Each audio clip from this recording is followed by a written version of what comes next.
Welcome back to Gadeerland. The holidays are a time of comfort and joy, but sometimes our families can get too close for comfort and have the opposite effect, causing us too much stress, not a lot of joy.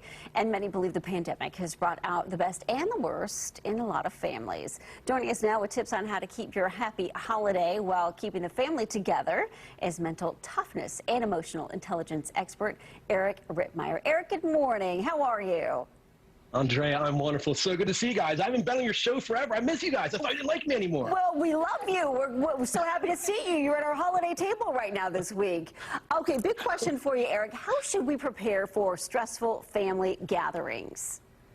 This is so difficult, Andrea, right? We know we're going into these situations where the cousin Eddies are going to pull up, right? Just rub them on his belly, Clark. He likes to rub them on the belly. Right. We got to be prepared. We have to be prepared for these situations. We know what's ahead of us, and we have to get a lot better at responding as opposed to reacting. So what normally happens is when we get put in these situations, we react emotionally. Somebody says something, we react, we say things that are going to get everybody all worked up, as opposed to processing information logically and then responding in a way that's going to be a little more, a little less confrontational. Yeah, oftentimes the logic goes out the door, especially after you've had a couple of holiday adult beverages. What should we say if a family member brings up an uncomfortable topic?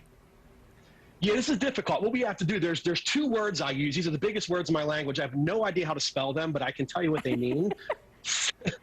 Systematic desensitization. We have to systematically desensitize our brains. What's that mean? When we're going into these events, when we know we're going to see people that are going to pull those triggers, prepare yourself. What is they going to say? What are they going to do? So when they say it that time, when they're in front of you and they say it, your brain's already had a chance to go through it. And then that way you're not going to do something crazy and nuts, so you've already had a way to respond. So, Eric, what would you say are the characteristics of a mentally tough person? They're very good at controlling their emotions, Andrea. We're all emotional creatures. We're hardwired to feel first and think later. The problem with most of us is we try to ignore the emotion. We try to turn it off. We try to suppress it, which is impossible. We have to get a lot better at learning to recognize the emotion, understanding that everything we say and do has impacts on other people, and then instead of trying to ignore it, find a healthy way to control it so we can deepen our relationships. Eric, I think the last thing we want to be is referees during a holiday gathering, but obviously when things get off course, sometimes somebody does have to step in and be the bigger adult in the room. What is your advice in these kinds of situations? I have a couple bits of advice. Number one is tell a good dad joke. I like dad jokes, right? I'll give you viewers a dad joke. Did you hear about the snowman that got really upset when the sun came out? No. He had a total meltdown. So you can kind of diffuse things a little.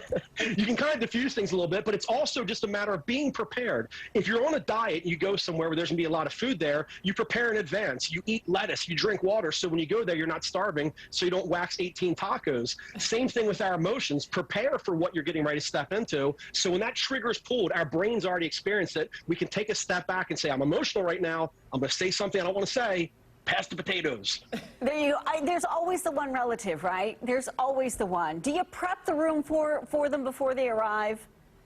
You know, it's funny, Andrea, I get that question all the time. It's kind of both ways, and I think normally what happens is what you got to be careful of is sometimes it's that ganging up, right? Because if that one person finds out that everybody else is like prepping for them, like putting on the camouflage and like putting on their fatigues ready for them, they're going to get upset about it, right? But I don't think there's any harm in just letting everybody understand, hey, this is a family event. Let's keep it cool. Kuna Matata, Cousin Eddie's RV will be leaving next week, so let's just keep it cool for now. There you go. Eric Rittmeyer, thank you so much for the terrific advice and one of the best dad jokes I've heard in a while. You're the best. Thanks for having me, guys. Appreciate it. Eric, take care. Happy holidays to you. Back at you. Thank you. I would love to have Eric around the table. Wouldn't he be fun? Terrific. He's great. And he would diffuse all the bad situations. Take a look at this, the snowy scene in north central Wisconsin.